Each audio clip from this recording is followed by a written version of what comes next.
आबसुआ दिनै 20थि कमल कुमार ब्रह्म देरहासार बान्था होनायाव आंखौ सासे गाहाय आलासि हिसाबै लेंहरदों बेयाव आं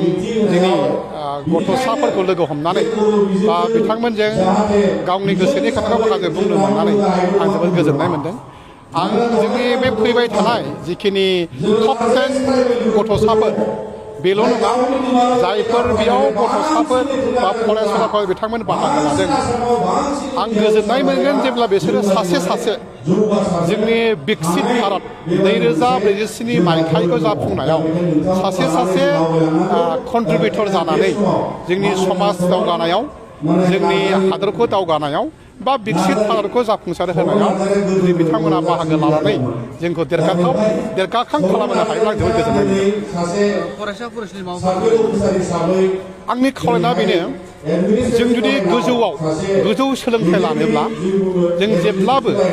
टपिक्सखौ बुजिनांगोन बुजिनानै माखासे सोंलु सोंनायखौ जों जेब्लाबो हुदा खालामनांगोन जिखिनि साबजेक्टआनो जाया साइन्स बा मेथ्सल' नङा जोंनि ससियेल साइन्स बा गुबुन साबजेक्टआनो जाया मानो जों जेब्लाबो सोंलु सोंनो नागिरनांगोन आरो बे सोंलु सोंनाया जेब्लाबो मानो आरो माबोरै हाउ एन्ड व्हाइ बे जेब्लाबो जाननांगोन जेब्ला जोंनि खाथि खाला जोंनि सोरगिदिं माखासे जोंनि प्रब्लेम्स माखासे जेंनाखौ जों जेब्लासिम गावनो नागिरनानै दिहुननो हाया आरो बिनि जों जेंनाफोरनि सलुसनखौ जों जेब्लासिम गावनो सुफुंनो नागिरा अब्लासिम जों मटिभेसनखौ एसेबां सास्टेन खालामनो हाया जेब्ला जों गावनि सोरगिदिं थानाय माखासे जेंनाखौ गावनो नागिरनानै बेनि सोंलुनि फिननायखौ गावनो नागिरनानै दिहुननो नाजायोब्ला जों जेब्लाबो मटिभेटेड थायो आरो जाफुंसार होनायाव गथ'साफोरखौ जेब्लाबो बियो हेफाजाब होयो बेनिखायनो आंनि मोनसेल' खावलानाय जोंनि बेसेबां फरायसुलाफोर बिथांमोनहा सोंलु सोंनो नाजानांगोन आरो गाव जेरावखि थाया मानो गावनि खाथि खाला थानाय माखासे समाजनि जेंना जानो हागौ बिगियाननि जेंना जानो हागौ जिखिनि जेंना जाया बेखौ आइडेन्टिफाइ खालामनानै अबजार्भ खालामनानै बेनि जेंनानि सलुसनखौ नागिरनो नाजानांगोन बा जोंनि बर' मिडियाम फरायनानै जायफोर टप 10 अल आसामाव दावगाखां जायगाखौ लानो हायाखै आं गथ'फोरनो मोनसेल' बेयाव आंनि मोनसे साजेसन जों जेब्लाबो बेखौ लानानै गोसोआव दुखु लानो नाङा सानसे नङा सानसे गाबोन सबनिहा समफोर जों अल आसामाव टप 10 पजिशनाव फैथारगोन जेब्लाबो जोंनि सिङाव मोनसे इन्सपायार थानांगोन सिङाव मोनसे जोंनाव मटिभेसन थानांगोन जों टप 10 लाबोथारगोन जाहोना मा जानो हागौ दासिमबो जोंनि बर' रायजो राजाफ्रा जिखिनि ओनसोलाव जों संसार जायो बा रायजो जायो बे ओनसोलफ्रा दासिमबो जोंनाव नांगौ रोखोमनि जौगाखां जायाखै गोबाङावनो नों नुनो हागौ दिनै इलेक्ट्रिसिटि प्रब्लेम जानो हागौ दैबानाफोरनि प्रब्लेम जानो हागौ बा माबा मोनसे बिदि जेंनाखौ जों नांगौ बायदि सुबिदा जों जानो हागौ गथ'फोरनो होनो हायाखै बै होनो हायैनि थाखायनो जाहाथे जों गुबुन जाथिनि जिखिनि सुबुंफोर बिथांमोना टाउनाव थानानै सिटियाव थानानै टाउन सोहोराव थानाय जिखिनि सुबिदा मोन्दों जानो हागौ जोंनि समाजा दासिमबो एसे जों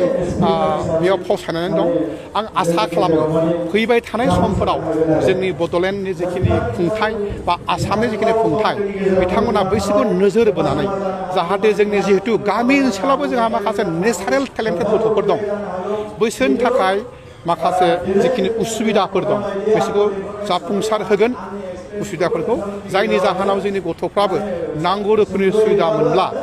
आं आसा खालामो 100% जों सानसे समाव टप 10 पजिशनाव सासेल' नङा मोर देन वान जों मोननायनि मोनसे आसा दं माखासे फरायसुलि मोनफ्रोमबो मुवा बा आइजें जिखिनि जों